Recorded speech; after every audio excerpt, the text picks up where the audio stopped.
I never thought the stories on the local news would matter to me.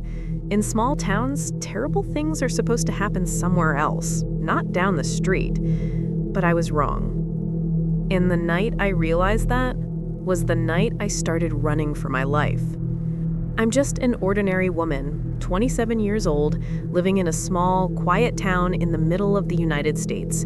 The kind of place where everyone knows everyone, and the biggest news is usually a new diner opening downtown. My life was simple. I worked as a cashier at the local pharmacy, drove home on the same quiet streets every night, and usually ended my evenings watching TV or reading before bed. Lately, though, the local news had been unsettling. There were reports of a supposed serial killer targeting women in nearby towns. The victims were always found the same way, brutally murdered, their bodies dumped in wooded areas just outside the city limits. Reporters started calling him the Shadow Man, because nobody could describe him clearly. He was only ever seen as a dark figure lurking in the distance, vanishing before anyone could act. I didn't take it seriously at first. The media always exaggerates. And besides, the FBI was already involved. The local police had stepped up patrols, and everyone at work talked about it as if it were some faraway story. I even joked with a coworker, "This isn't New York. Killers don't just walk around here." But a seed of unease was already growing. That same night, driving home, I noticed a black car a few streets behind me, making the same turns I made. When I finally pulled into my driveway, it was gone. I convinced myself it was just coincidence. Before bed, I turned the TV back on. The news reported another victim, this time just 2 towns away. The anchor's voice described the body as brutally mutilated. I turned off the TV quickly, trying not to dwell on it. But when I glanced out my bedroom window, I froze. Across the street, beneath the dim glow of the lamppost, a figure was standing perfectly still, staring directly at my house. I tried to convince myself it was nothing, just a trick of the light. Maybe it was a neighbor walking his dog. Maybe I dreamed it. But when I stepped outside to leave for work, I saw something that froze me in place. Footprints on the sidewalk directly in front of my house. Perfectly aligned, as if someone had stood there for a long, long time. They weren't mine, and they weren't my neighbors. At the pharmacy, customers were buzzing about the Shadow Man again. One of the regulars, an older man who always bought newspapers, leaned across the counter and muttered, "You girls need to be careful. They say he watches his victims for weeks before he makes a move." I laughed nervously, brushing it off, but my stomach tightened. That night, the road felt darker than usual. Long stretches of nothing but fields and the occasional streetlight. The radio hummed in the background, but I noticed something else. Headlights in my rearview mirror. A black car, keeping distance, making every turn I made. My chest tightened. I decided to test it. I turned onto a side street I never take. The car turned too. Another sharp turn. It stayed right behind me. When I finally pulled onto my street, the car suddenly killed its headlights and vanished into the dark. I parked quickly, ran inside, and locked every door. My hands were shaking as I grabbed my phone. But what would I even say? A car followed me? The police wouldn't take that seriously. Before bed, I couldn't resist peeking through the curtains. At first, I saw nothing, just the quiet street under the weak lamplight. But then, my stomach dropped. The same figure, standing in the exact same spot, watching, waiting. I let the curtain fall from my hand and stumbled back, heart pounding. Now I knew for certain this wasn't a coincidence. The following days blurred together in a haze of unease. I tried to convince myself I was imagining things, but deep down I knew I wasn't. Every evening when I pulled into my driveway, I felt the weight of unseen eyes on me. I started to notice smaller details too, details that made my skin crawl. One morning, my trash can had been dragged halfway down the driveway. Another day, I found cigarette butts crushed into the dirt right outside my bedroom window. I don't smoke, neither do my neighbors. At the pharmacy, the chatter about the shadow man intensified. One of the regulars, an older man who always bought newspapers, leaned across the counter and muttered, "You girls need to be careful. They say he watches his victims for weeks before he makes a move." His words clung to me like poison. That night, sleep wouldn't come. I tossed and turned, every creak of the house making me jump. Around 2 a.m., I heard it. A faint scraping sound against the siding of my house, just below my window. My breath caught.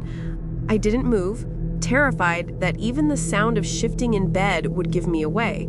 The scraping lasted for what felt like hours before it stopped. The next morning, with the sun finally out, I forced myself to check. And there it was. Long, deliberate scratch marks etched into the paint beneath my bedroom window. Not random, not an animal. Someone had done this. While I was inside, trying to sleep, I finally called the police, my voice trembling as I explained. 2 officers came by, walked around the property, and shrugged it off.